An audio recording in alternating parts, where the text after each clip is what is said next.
What brings me joy is feeling like what I do scientifically, professionally, might really help people. That sounds hokey, but it's really true. My family was really traditional, and my stepfather did not actually think that women should go to college. So when I applied to college, they told me I had to go to the small women's college in North Carolina, which was Salem College, and I went there. My brother went to Duke, which is where I wanted to go, but again, I met with some family resistance there. And so I had this fantastic genetics professor, and he saw that that subject really fascinated me. And he said to me, "You got to get out of here." And he said, "I'm going to do something. I'm going to tell your parents that you need to go to summer school at Cornell University and take organic chemistry." And I said, "But that's actually not true." And he said, "I'm going to do it anyway." And I went to Cornell and never looked back. My work has to do a lot with heart and skeletal muscle and how diseases impact human health. One of the areas that we work on is in areas of women's health. Many people don't realize that heart disease is the #1 killer of not only men but women. And a phrase that I like to use sometimes is a woman is not a small man.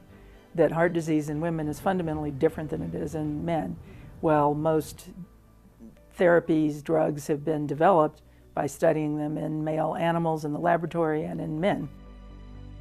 I gave a talk at a retirement home last week, and a woman came up to me, and I hear these stories all the time. She had gone in, luckily not in Boulder, but she had gone into an emergency room, and she had some symptoms that were not what everybody thinks about when they're having a heart attack. She didn't have chest pain going down into her arm. She was, sweating profusely, felt nauseous, her heart was racing. And there was a man in the emergency room, and they were giving him all kinds of cardiac tests. The doctor there told her to breathe into a paper bag and go home. And she went back the next morning, and sure enough, it had a heart attack. The second area that's more recent has to do with understanding the biology of the Burmese python. And that's a really exciting and fun area. I think people in my lab thought I had lost my mind when I said we were going to start working on pythons. But pythons represent an animal that has evolved to survive in extreme conditions. And what happens is they eat a meal that might be equal to its own body mass, and every organ in the body except the brain almost doubles in size. And it's not like it's swelling up with fluid. They're actually building new tissue, including heart. So if we could figure out how the python does this, it might be akin to somebody who exercises 5 or 6 hours a day, for years. And if we could develop therapeutics along those lines by studying the python, then we might be able to promote the good kind of heart health. Another thing that I have a great deal of pride about is our BioFrontiers Institute. This institute was started probably in 2003, and it's an interdisciplinary institute to improve research in life sciences. We're encouraging people to make new discoveries and to patent ideas and to develop them, if possible, into devices or therapeutics.